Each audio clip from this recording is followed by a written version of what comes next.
Imagine your kitchen. Now take away most of the sugar, almost all the butter. The eggs?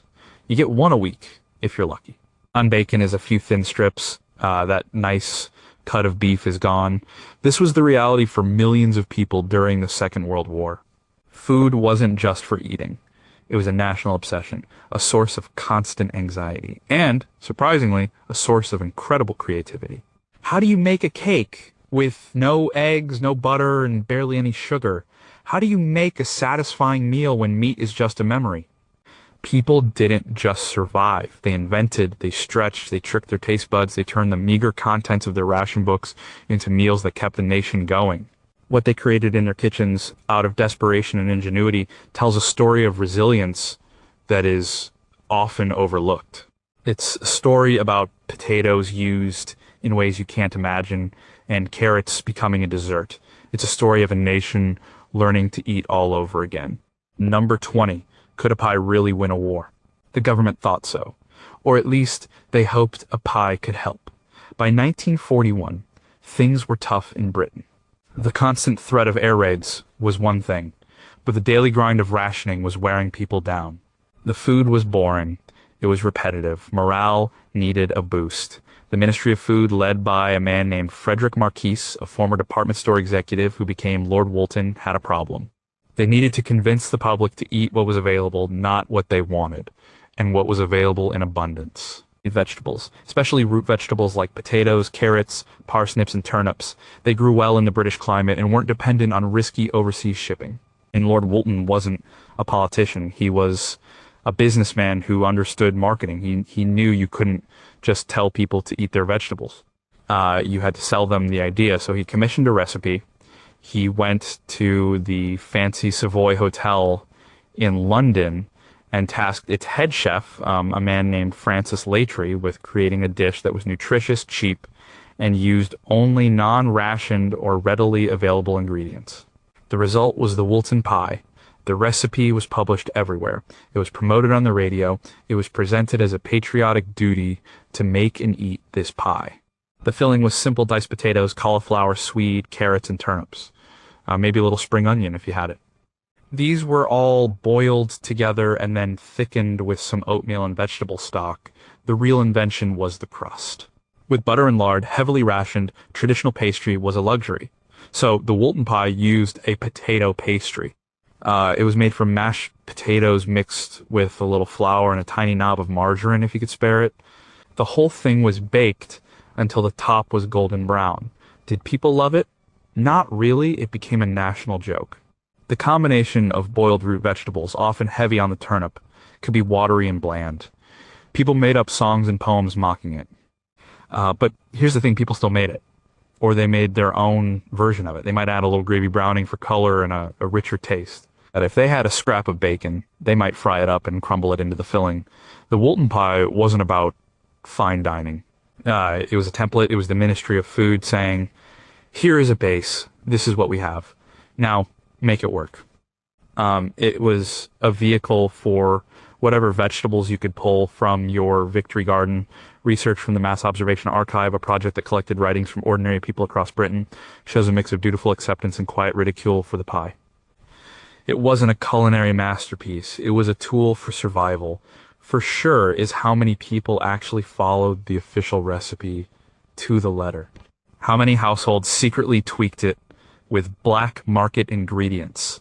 Was Lord Woolton's own household regularly sitting down to a dinner of his namesake pie, or was it a dish primarily for public consumption? And what other austerity recipes were invented in the kitchens of the Savoy that were deemed too strange or unappealing to ever be released to the public? At number 19, what if you craved meat but had none? The weekly meat ration was brutal. It varied, but at one point it was down to the value of 1 shilling and 2 pence per person. That might get you a few sausages or a small piece of tough stewing meat. For a family, it was barely anything. The craving for a Sunday roast, for the savory, satisfying taste of meat, was a real psychological hardship. So people had to get creative. They had to invent meat. One of the most famous creations was mock duck. There was no duck involved, not a single feather. The name itself was a little piece of wartime optimism. a bit of kitchen propaganda to make a plate of lentils feel more special. The recipe was based on things that were not on the ration book. The main ingredients were lentils, breadcrumbs, onions, and gravy. You'd cook the lentils until they were soft, then mash them up with stale bread that had been soaked and squeezed dry.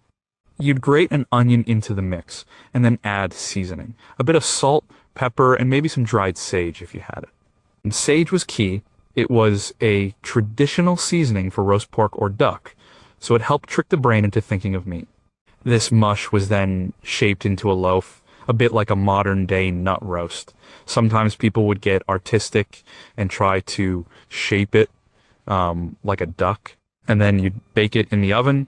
The final touch was a rich dark onion gravy poured over the top. The gravy was essential. It added moisture and flavor to what could otherwise be a very dry dish. This wasn't just a British thing. Similar mock meat dishes appeared all over the world where rationing was in place. In Germany, they had something called falscher Käse, or false hare, which was a type of meatloaf often extended with bread or potatoes. The science behind mock duck was simple. It provided protein. Lentils were a good source. The bread provided bulk. It filled you up. Marguerite Patton, a home economist who worked for the Ministry of Food and became a household name through her radio shows and demonstrations, often promoted these kinds of recipes. She understood that a meal needed to feel substantial, even if the core ingredients were humble. Her job was to show people how to make a little go a long way, and mock duck was a perfect example. It took cheap, unrationed ingredients and transformed them into the centerpiece of a meal. But what did it actually taste like? Accounts vary. For some, it was a godsend, a warm, savory, filling dish that, when smothered in gravy, hit the spot. For others, it was a poor substitute, a constant reminder of what they were missing. The texture was soft, not at all like real meat. But when served with roasted potatoes and boiled cabbage from the garden, it looked like a proper dinner. It allowed families to maintain the ritual of a Sunday meal, even when the central element was an illusion. The unanswered questions linger. How many variations of mock duck were there, passed between neighbors over the garden fence, with secret ingredients not mentioned in official pamphlets? Did the Ministry of Food test different mock meats? And if so, what were the failed experiments that were deemed too unpalatable, even for a ration-weary public? And what was the long-term psychological effect of eating food that was pretending to be something else? Number 18, can a cake exist without eggs, butter, or sugar? For anyone with a sweet tooth, the war was a disaster. The sugar ration was tiny, often just 8 ounces per person per week. The butter and margarine were rationed just as strictly, and eggs were like gold dust, with a typical allowance of 1 fresh egg per person per week, sometimes less. So how could you possibly bake a cake? A birthday would come, or a special occasion, and the desire for a celebratory treat didn't just disappear.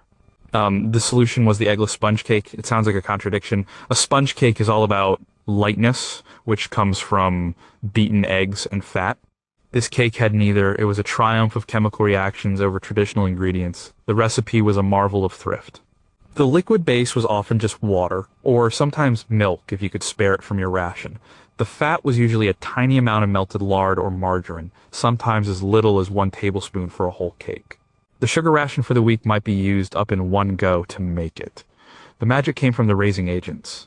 Bicarbonate of soda and a little bit of vinegar were the key.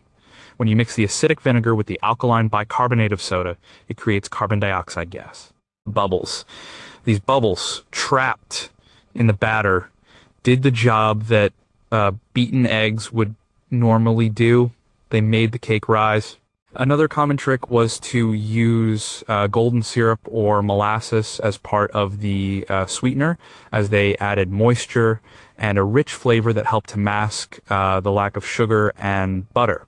The method was simple. You'd mix the dry ingredients, flour, a pinch of salt, your sugar ration, and the bicarbonate of soda. In a separate jug, you'd mix your water or milk, the melted fat, and the vinegar.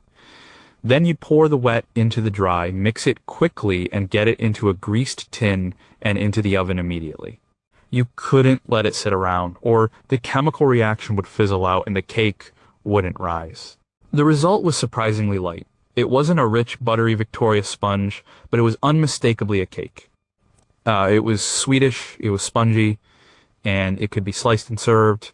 People would often split it and fill it with a mock cream made from corn flour and milk with a bit of vanilla essence or a thin layer of jam from their homegrown fruit. The Ministry of Food actively promoted these recipes. They published leaflets with titles like "Wartime Baking" that were full of ideas for eggless and fatless cakes, scones, and biscuits. This was part of a larger nutritional strategy. The government knew that sweet treats were important for morale.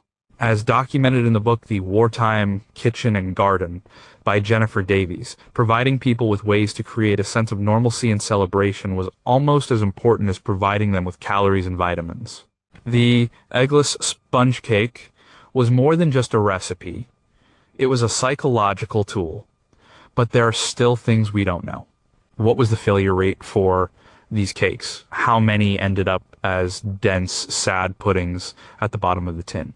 Were there regional variations, with some areas using ingredients like boiled down beetroot juice for sweetness and color?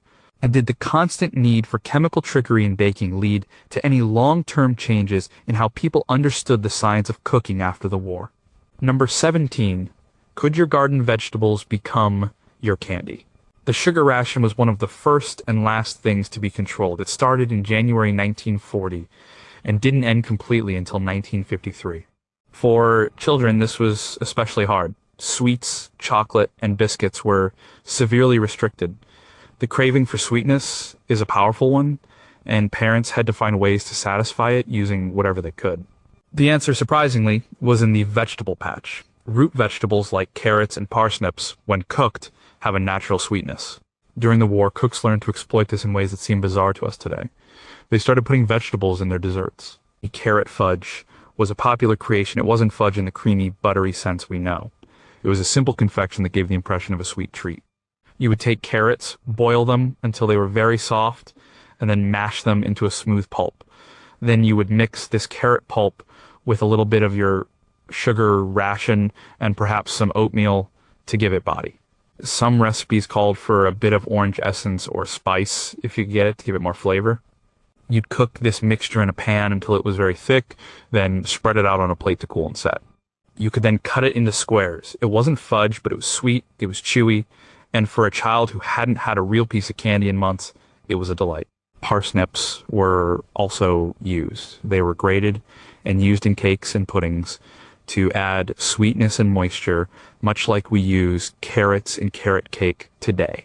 Beetroot was another secret weapon. Its earthy sweetness and vibrant color made it a great addition to chocolate-less chocolate cakes. A popular recipe involved mixing cooked mashed beetroot with flour, a little cocoa powder if you could get it, and raising agents. The beetroot kept the cake incredibly moist and added a sweetness that meant you needed less sugar. It also gave the cake a rich, dark color that looked like real chocolate. The government's Dig for Victory campaign, which encouraged everyone to turn their gardens and public parks into vegetable plots, meant that these ingredients were plentiful. There were an estimated 1.4 million allotments in Britain by 1943, so carrots, parsnips, and beets were available to almost everyone. And the home economists on the radio would share these tips. A BBC program called The Kitchen Front was broadcast daily, offering ideas for wartime cooking. Speakers like Freddie Griswold would introduce food experts who would share recipes for everything from savory stews to these unusual sweet treats. It was about reframing ingredients. A carrot wasn't just for boiling and serving with your dinner. It could be the star of your dessert. This shift in thinking was crucial. It empowered people to see potential in the mundane, but we have to wonder, did anyone ever try to make fudge out of turnips? What were the truly disastrous vegetable dessert experiments that were quietly thrown onto the compost heap? How much of the population genuinely enjoyed these vegetable-based sweets, and how much of it was just making the best of a bad situation? And did this period of vegetable-based desserts have any lasting impact on British cuisine, or was it a strange culinary detour that was happily abandoned the moment sugar came off ration? Number 16, what do you do when the potato is your everything? If one foodstuff defined the British wartime diet, it was the potato. It was grown everywhere, it was filling, it was nutritious, and it was never rationed. The government promoted it heavily. Lord Woolton was famously photographed eating at a potato bar to encourage consumption. The Ministry of Food created a character called Potato Pete, who appeared on posters with slogans like, "Potatoes keep you fit and well, eat them daily, a treat to sell." The potato had to be versatile because people were eating a lot of them. They were boiled, mashed, roasted, and fried. But their use went far beyond that. The potato became a substitute for other scarcer ingredients, especially flour and fat. One of the most inventive uses was in pastry. Traditional pastry needs a lot of fat, which was in short supply. Curry potato pastry was the answer. You'd take cold, leftover mashed potatoes and mix them with flour and a very small amount of fat. The potato provided bulk and moisture, meaning you could create a workable dough with much less of your precious fat ration. It was used to top pies like the Woolton pie or to make savory tarts and turnovers. It didn't have the flaky texture of real pastry, but it provided a satisfying crust. Another dish was the potato petal pie. This was a clever way to make a pie without any pastry at all. You'd line a pie dish with very thinly sliced raw potatoes, overlapping them like petals. Then you'd fill the pie with a savory mixture of vegetables or a little bit of minced meat, and then top it with another layer of potato petals. A little milk or stock was poured over the top, and it was baked for a long time until the potatoes were cooked through and crispy on top. It gave the impression of a fully encased pie. Potatoes were also used to stretch other dishes. They were grated into sausages to make the meat go further. They were added to stews and soups to make them more filling. They were even used in sweet dishes.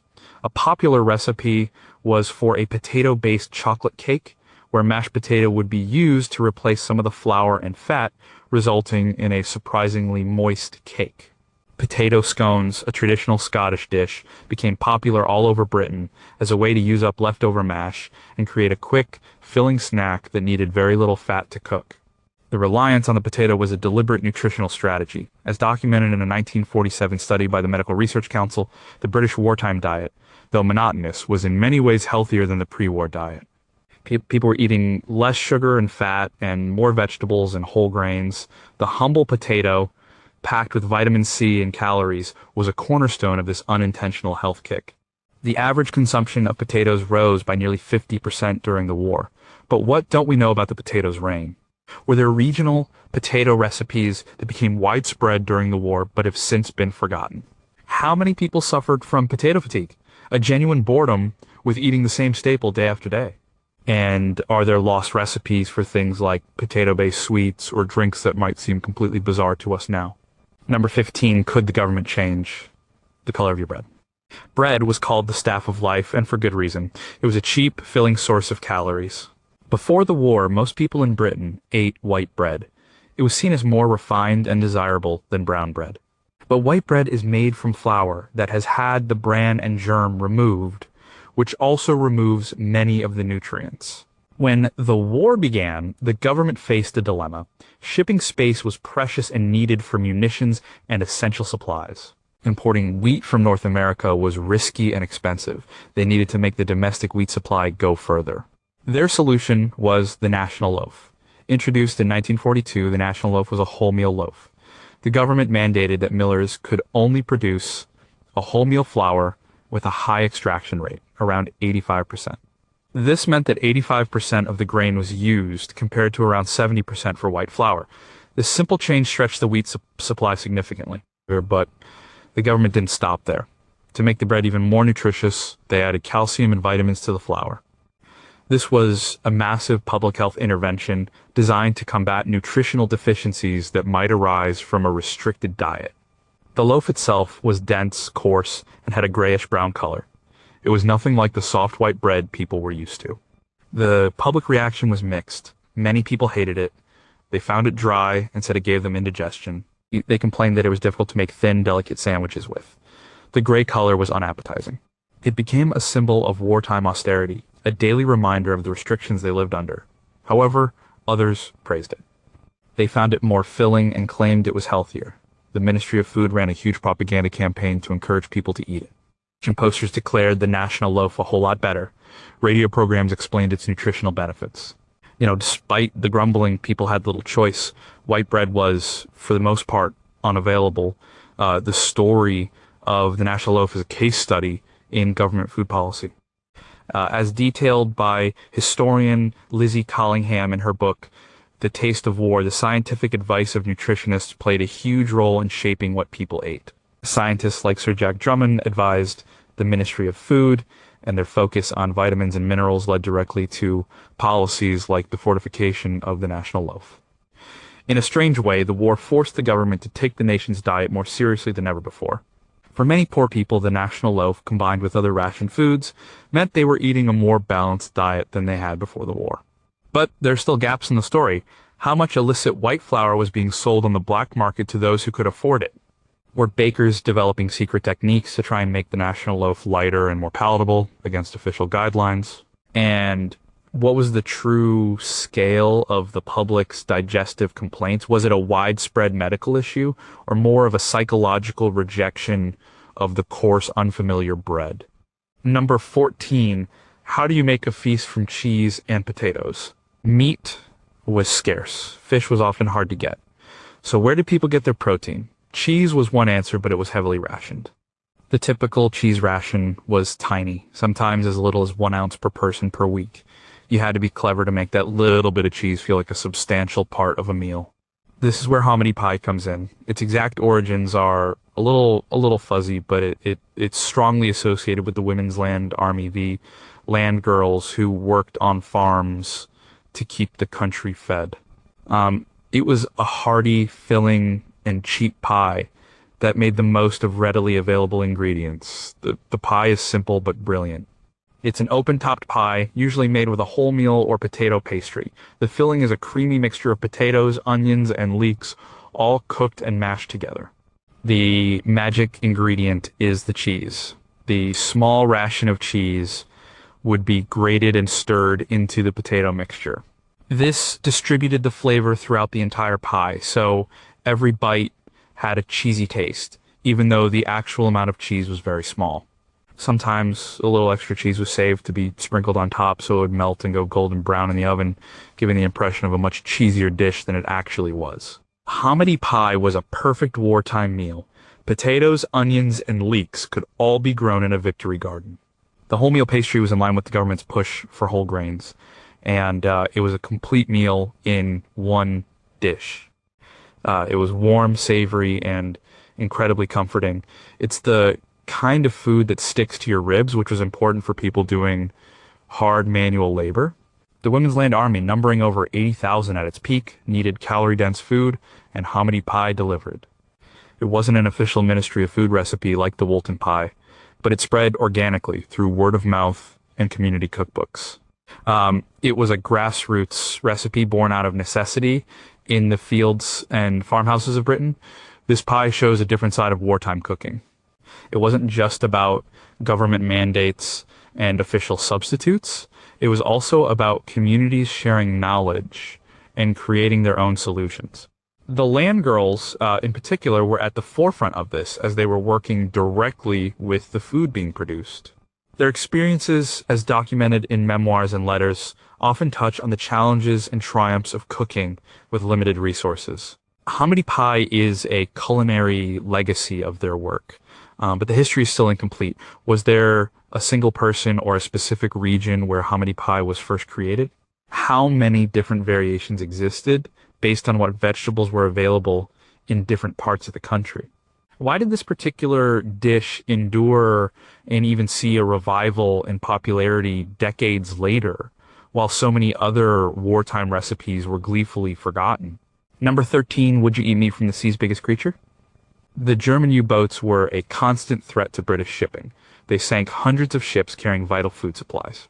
The Ministry of Food had to find alternative sources of protein that didn't need to be imported across dangerous waters. They looked to the sea, but not just for cod and haddock. They looked for something much, much bigger.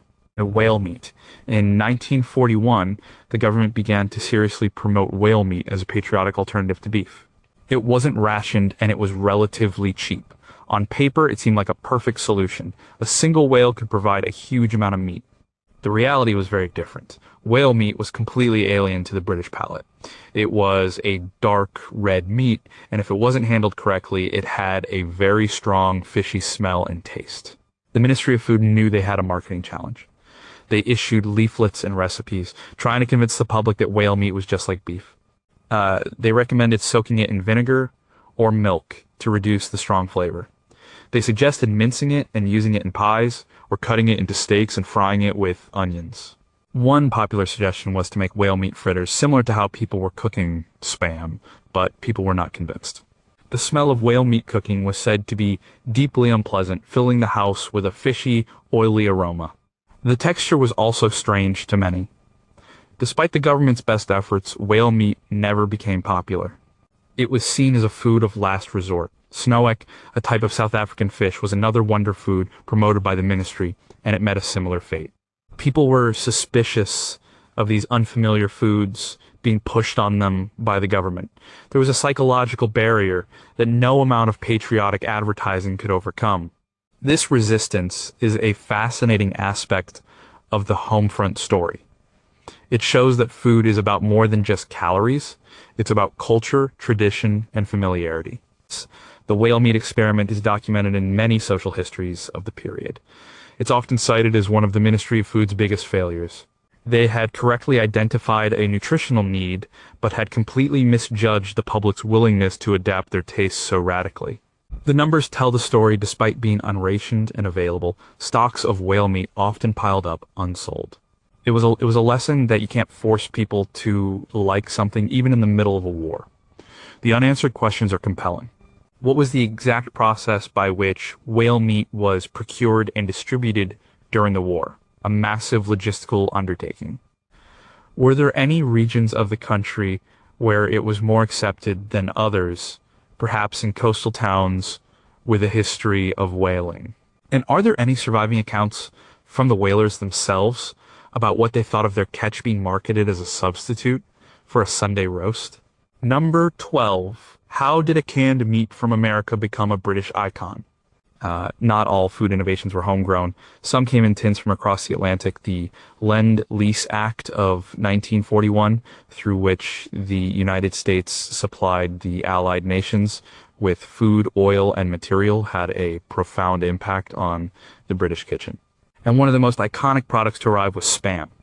This canned meat made by the Hormel Foods Corporation was a mixture of chopped pork shoulder and ham. You know, it was salty, it had a long shelf life, and it was incredibly versatile. For a meat-starved Britain, Spam was a miracle. It wasn't on the standard ration book, but was allocated on a point system. This meant you had a certain number of points to spend each month on a variety of canned goods and other groceries, and Spam was a popular choice. People did everything with it. They sliced it and fried it to have with their powdered eggs for breakfast. They cubed it and added it to stews and pies. They minced it and used it as a sandwich filling. But perhaps the most classic wartime dish was the Spam fritter. This was a simple and brilliant way to make a single can of Spam feed a whole family. You would slice the Spam, dip it in a simple batter made from flour, water, and maybe a little baking powder, and then fry it in hot fat until it was golden and crispy. And the batter bulked out the Spam, and the frying process made it seem more like a special treat.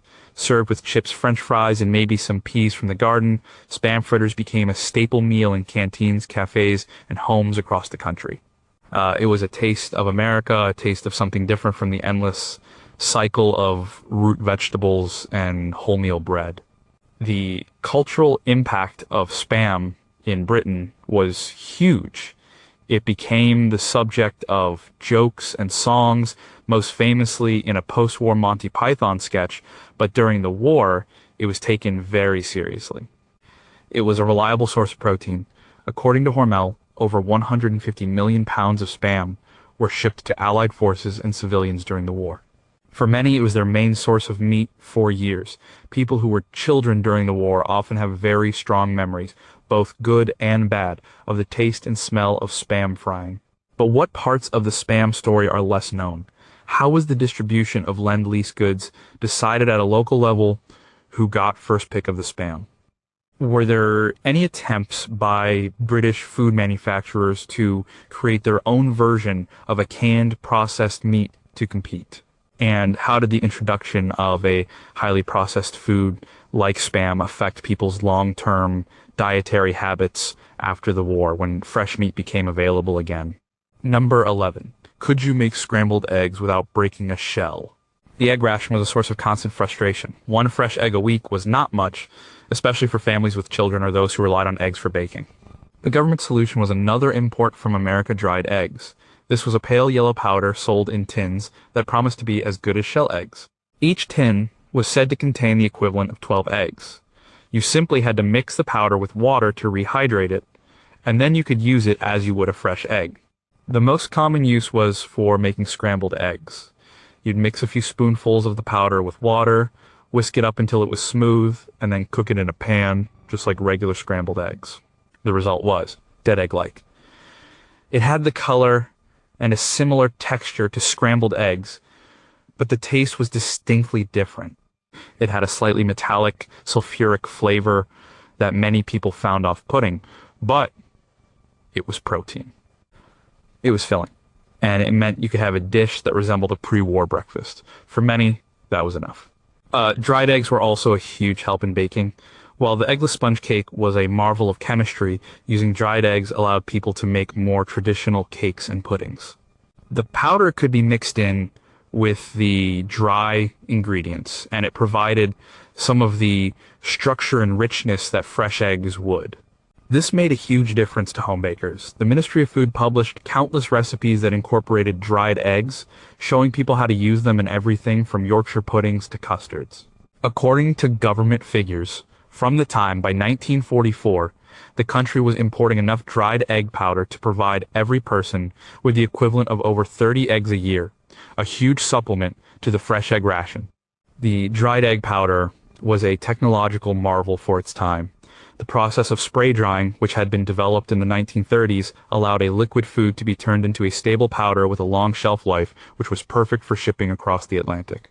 It was a product of industrial food science that had a direct and massive impact on the home kitchen. It changed the way people cooked and what they were able to eat, yet there are still questions. What were the specific manufacturing processes used to create the dried egg powder sent to Britain? And did the quality vary from batch to batch? Were there health studies conducted at the time to compare the nutritional value of dried eggs versus fresh eggs? And what happened to the massive infrastructure for producing and distributing dried eggs after the war when fresh eggs became plentiful again? Number 10, how did your garden turn into a soup factory? The Dig for Victory campaign was one of the most successful home front initiatives. It transformed the landscape of Britain. And lawns, flower beds, parks, and even the moat at the Tower of London were dug up and turned into vegetable plots. This campaign was about more than just supplementing the rations. It was about giving people a sense of agency and contribution to the war effort. It also meant that people had a lot of vegetables. Sometimes they had a glut of them. One of the easiest and most versatile ways to use them up was to make soup. Victory Garden soup wasn't a single recipe, it was an idea. The idea was that you would go out into your garden or to your allotment, see what was ready to be picked, and turn it into a soup. The base was usually potatoes and onions, then you would add whatever else you had: carrots, leeks, a few beans, a bit of cabbage, perhaps some turnips. You'd chop everything up, put it in a big pot with water or a thin vegetable stock, and let it simmer until everything was soft. You could then mash it a bit to make it thicker, or add some oatmeal to make it more substantial. The key was seasoning. A simple vegetable soup can be bland, so people would use whatever they could to add flavor. A bay leaf, some dried herbs like thyme or parsley from the garden, and plenty of salt and pepper. If they were lucky, they might have a leftover bone from their meat ration to boil in the soup for extra flavor. This kind of soup was a staple meal. It was warm, nutritious, and could be made in a large batch to last for a couple of days. Served with a thick slice of national loaf, it was a perfectly adequate lunch or dinner. This type of cooking relied on seasonal availability, a concept we talk about a lot today, but which was a simple fact of life during the war. As documented in countless personal diaries from the period, the rhythm of the year was marked by what was being harvested. The summer might bring soups with beans and tomatoes, while the winter would be dominated by root vegetables and leeks. The Ministry of Food encouraged this, publishing guides on what to plant and when, and how to preserve a harvest through bottling and pickling. Victory Garden soup was the immediate reward for all that digging. But what about the specifics? We know people made soup, but what were the most common flavor combinations that have now been forgotten? Were there competitions for the best Victory Garden soup? And if so, what were the winning recipes? And how did the massive increase in home vegetable growing affect the commercial market gardens and farms that had traditionally supplied the country's vegetables? Number 9, what if the government's best ideas tasted bad? And Lord Woolton didn't just have one signature dish. After the relative success, or at least notoriety, of the Woolton pie, the Ministry of Food continued to develop and promote recipes that used unrationed ingredients. One such dish was Lord Woolton's turnip pudding. Like the pie, it was designed to be nutritious and to encourage people to eat more of the vegetables that were plentiful. And like the pie, it wasn't exactly a runaway culinary hit. The recipe was for a savory steamed pudding. Steamed puddings, both sweet and savory, were a traditional part of British cuisine. They were a good way to cook as they used less fuel than roasting and could be left to bubble away on the stove. This particular pudding had a suet-like pastry, but with much less fat than a traditional recipe. The filling was the star, or the villain, depending on your perspective. It was made from grated raw turnip and potatoes mixed with a little oatmeal, some chopped onion, and seasoning. This mixture was placed inside the pastry, which was then sealed and steamed for a couple of hours. The idea was to create a hearty, filling dish that could be the center of a meal. The turnip, a vegetable with a strong and sometimes bitter flavor, was the main ingredient because it was easy to grow and stored well over the winter. The ministry's home economists would have worked to balance the flavors, with the potato and oatmeal intended to soften the harshness of the turnip. But for many, the overwhelming taste was just toe turnip. It was another dish that people ate out of a sense of duty rather than with any great pleasure. The promotion of these official dishes is an interesting example of top-down dietary influence. The government, guided by nutritional science, decided what people should be eating. They then used the full power of their media machine, the BBC, pamphlets, public demonstrations, to try and convince people to eat it. Sometimes it worked, as with the promotion of potatoes.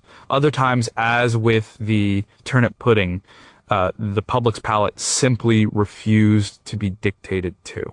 Historian Ian S. Zwijniger-Bargelowska, in her work on austerity in Britain, discusses this tension between government planning and individual choice, a dynamic that played out daily in the nation's kitchens. But many questions about these official recipes remain.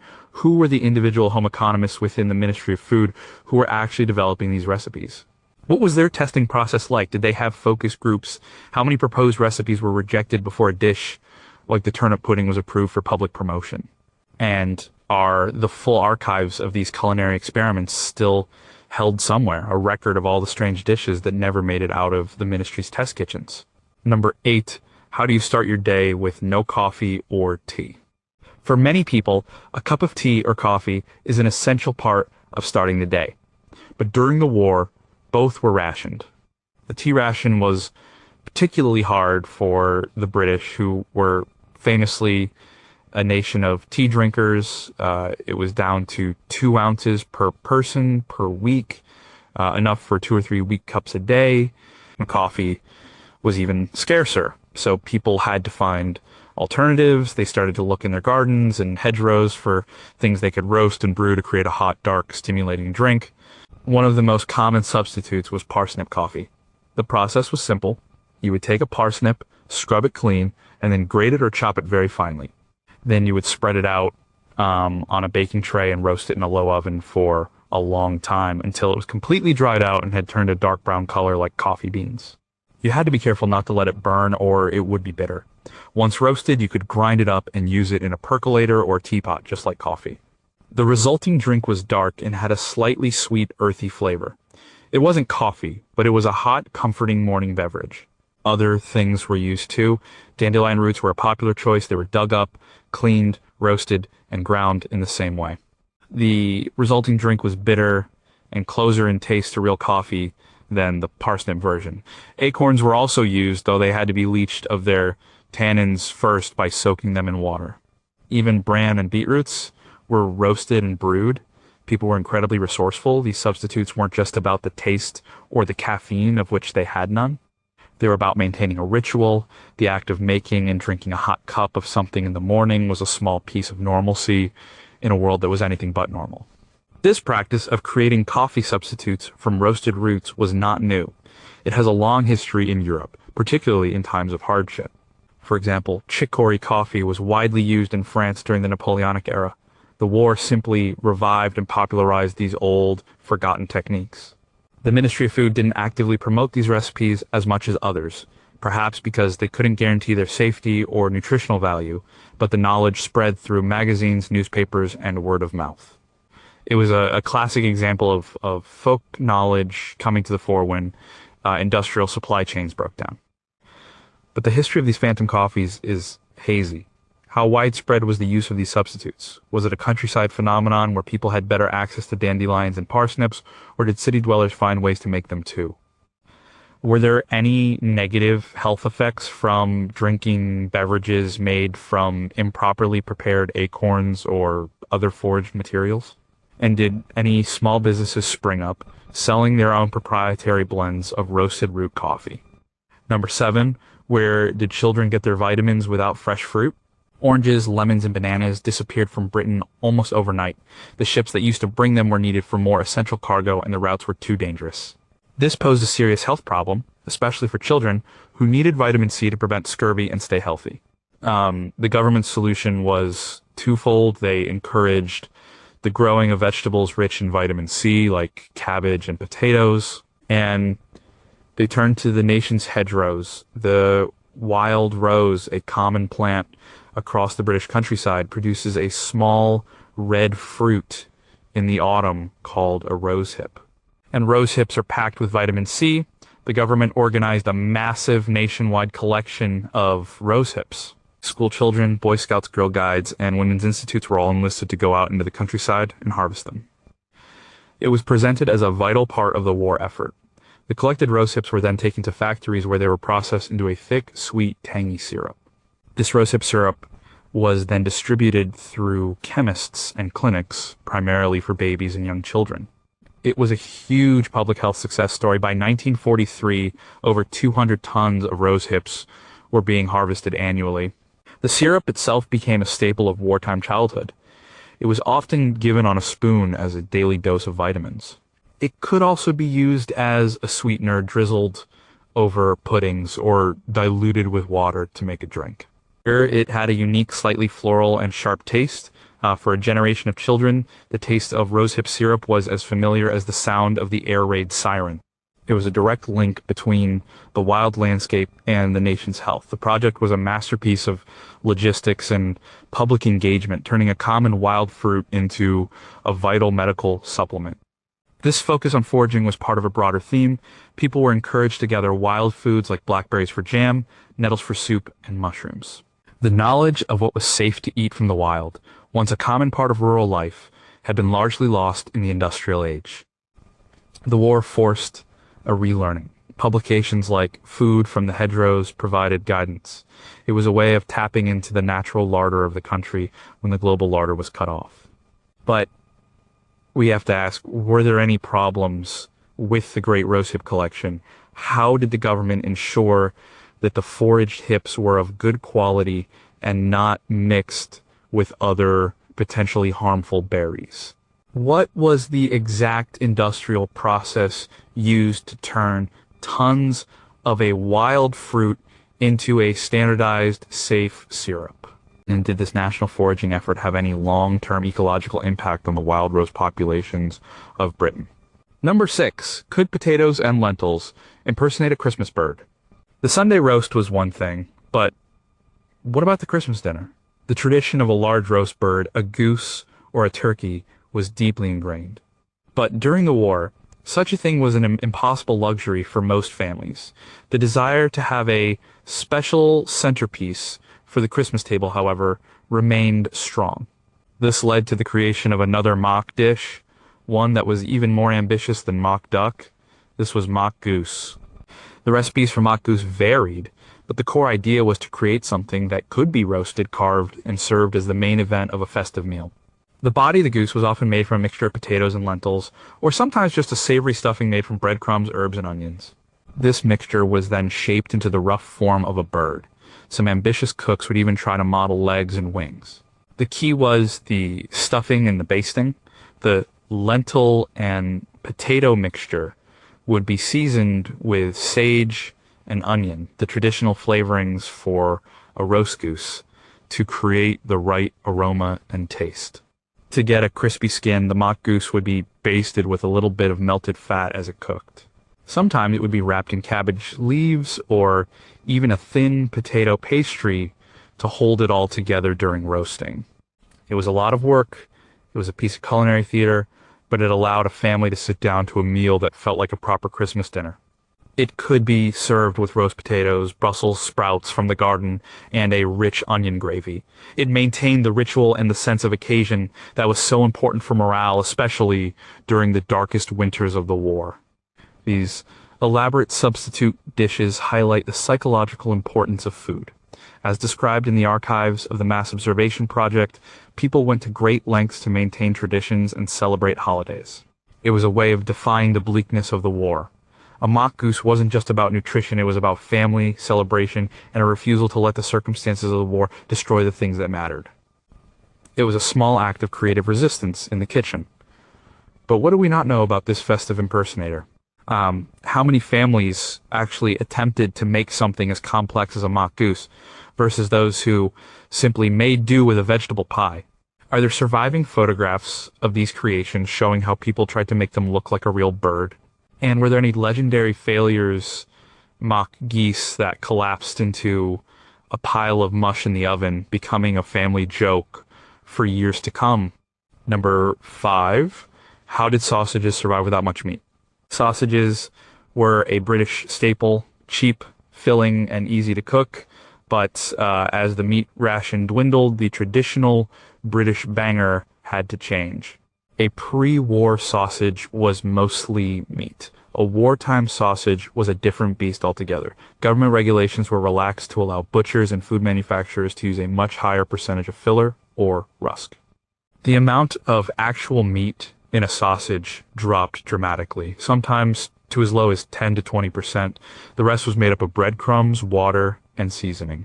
This led to the creation of new kinds of sausages. The oatmeal sausage was a popular homemade version.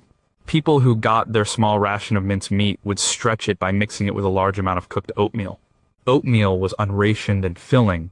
The mixture would be seasoned heavily with salt, pepper, and herbs, and then either shaped into patties, or if you had the equipment, stuffed into sausage casings. These weren't just a way to stretch meat, they were a way to add flavor and substance to a meal. Oatmeal has a nutty, savory flavor that worked well in this context. These high-filler sausages behaved differently when cooked. Because of their high water and bread content, they were much more likely to pop or even explode in a hot pan, which is one of the theories for why British sausages are nicknamed bangers. Cooking them required a bit of care. They were often baked in the oven as part of a toad-in-the-hole sausages baked in a Yorkshire pudding batter or cooked slowly in a casserole. Frying them was a risky business. The quality of wartime sausages became a running joke. People would complain that they were just bread and gristle. But they were also a vital source of protein and calories. They were cheap and they were available. Food writer and historian Clarissa Dickson Wright recalled in her memoirs the distinct texture and taste of wartime sausages, a taste that was a world away from the meaty sausages she knew later in life. They represent a fundamental shift in food production where the priority was not quality or tradition, but simply filling the nation's stomach. But what about the specifics of the sausage industry during the war? Like, how did the thousands of small independent butchers across the country adapt their own secret recipes to meet the new regulations? Was there a black market for high meat content sausages? And what was the long-term effect of these high filler sausages on public perception? Did it contribute to the post-war reputation of British sausages as being of poor quality? Number 4, how can a tart have a pastry case, but no pastry? We've already seen how potatoes could be used to make a kind of pastry, but what if you wanted to make a tart or a quiche-like dish without using any flour for a crust at all? Flour was not as strictly rationed as fat or sugar, but people were still encouraged to use it sparingly. The savory tart with a potato case was an ingenious solution. It was a dish that looked and felt like a classic tart, but its crust was made entirely of mashed potato. The method was clever. You would take freshly cooked, hot mashed potatoes and press them into a greased flan dish or pie plate. You'd use the back of a spoon to push the potato up the sides of the dish, creating a crust or a case. This potato case would then be partially baked in the oven for a few minutes to help it firm up. Then you would fill it with whatever you had available. A common filling was a mixture of leeks or onions cooked until soft, mixed with a little of the cheese ration, and then bound together with a mock custard made from rehydrated dried egg and milk. The whole tart would then be baked until the filling was set and the top was golden. The result was a complete meal in one dish. The potato case was the starchy carbohydrate element, and the filling provided the protein and vegetables. It was a brilliant way of conserving flour. It also meant that the dish was very economical, as potatoes were plentiful and cheap. It was another example of an ingredient, in this case, the potato player being asked to perform a role it wasn't originally designed for. The potato wasn't just a filling, it became the container itself. This kind of recipe was often featured in women's magazines of the era. Its publications like Woman's Own or Good Housekeeping were filled with tips and tricks for making do. They had dedicated food writers who specialized in creating recipes that worked within the strict confines of the ration book. These magazines were a vital source of information and inspiration for homemakers, a place where the official advice from the Ministry of Food was translated into practical, everyday meals. But the history of these everyday recipes is often hard to trace. Was the potato-cased tart invented by a specific magazine writer, or was it a folk recipe that they simply popularized? How did people prevent the mashed potato case from becoming soggy when the wet filling was added? Were there secret tricks like adding breadcrumbs to the potato that were passed between neighbors? And were sweet versions of this tart ever attempted, with a potato case filled with stewed fruit? Number 3, could you make a sweet almond paste out of beans? Marzipan, the sweet almond paste used for decorating cakes and making sweets, was a pre-war luxury. Almonds were imported and sugar was heavily rationed, so real marzipan was impossible to get. But for special occasions like a wedding or Christmas, a decorated cake was a powerful symbol of celebration. The cooks once again turned to their store cupboards and vegetable patches to create an imitation. The result was mock marzipan. There were several different recipes, but one of the most surprising used haricot beans. You would take a can of haricot beans, drain them, and mash them into a very smooth paste. And then you would add a little of your sugar ration and the secret ingredient, almond essence. A few drops of almond essence could transform the bland bean paste, giving it the characteristic aroma and flavor of real marzipan. Some recipes suggested adding a little yellow food coloring to complete the illusion. This paste could then be rolled out and used to cover a cake or shaped into little marzipan fruits. Another popular base for mock marzipan was semolina. The semolina would be cooked with milk and sugar to form a thick, porridge-like paste. Once it had cooled, almond essence was added. This version had a smoother, if slightly grainier, texture than the bean-based one. Both were a testament to the power of flavorings. A single small bottle of almond essence could be used to trick the senses and create a sense of luxury where there was none. It was about flavor memory. The smell and taste of almonds were so strongly associated with celebration that even a substitute could evoke the right feeling. This culinary deception was not about fooling anyone. Everyone knew it wasn't real marzipan, but it was about the effort. It was about going to the trouble of creating something special, of not letting the war completely erase the rituals of celebration. A wedding cake covered in bean paste marzipan was a symbol of hope and continuity. This is a recurring theme in wartime cooking, the effort to maintain normalcy and beauty in the face of hardship. Food historian Kate Colquhoun has written about how throughout history, imitation foods become popular in times of scarcity, not just to fill stomachs, but to satisfy a psychological need for familiar comforts. But the details of this sweet deception are intriguing. Which was more popular, the bean version or the semolina version?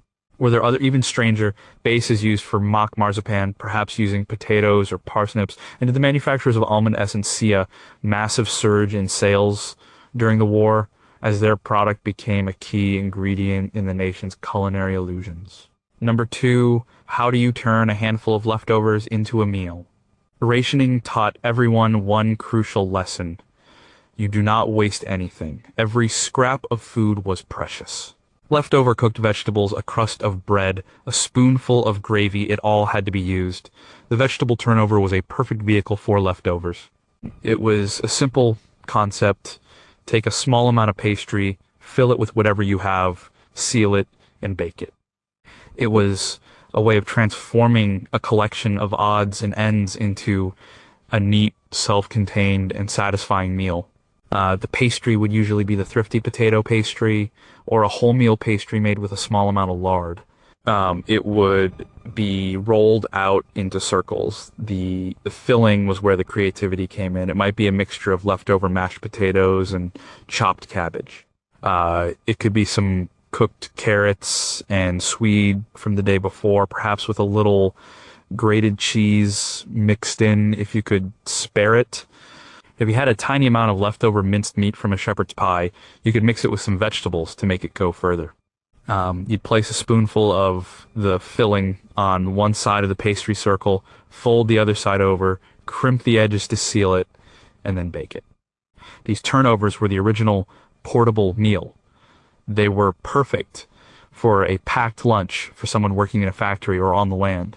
They were also a great way to serve a meal that felt more substantial than just a plate of reheated vegetables. The pastry case, however humble, made it feel like a proper planned dish. It was the wartime equivalent of a Cornish pasty, a dish born out of the need for a practical and filling meal for workers. This nose to tail, or rather, root to leaf, approach to cooking was heavily promoted by the Ministry of Food. They ran campaigns with slogans like "Wast not, want not." They gave advice on how to use potato peelings, roast them to make crisps, outer cabbage leaves, shred them for soups, and stale bread, turn it into breadcrumbs or bread pudding. The vegetable turnover was the embodiment of this philosophy. It was a recipe born from the bottom of the vegetable drawer and the leftovers plate. But what about the unwritten history of these turnovers? What were the most popular filling combinations, and did they vary by region?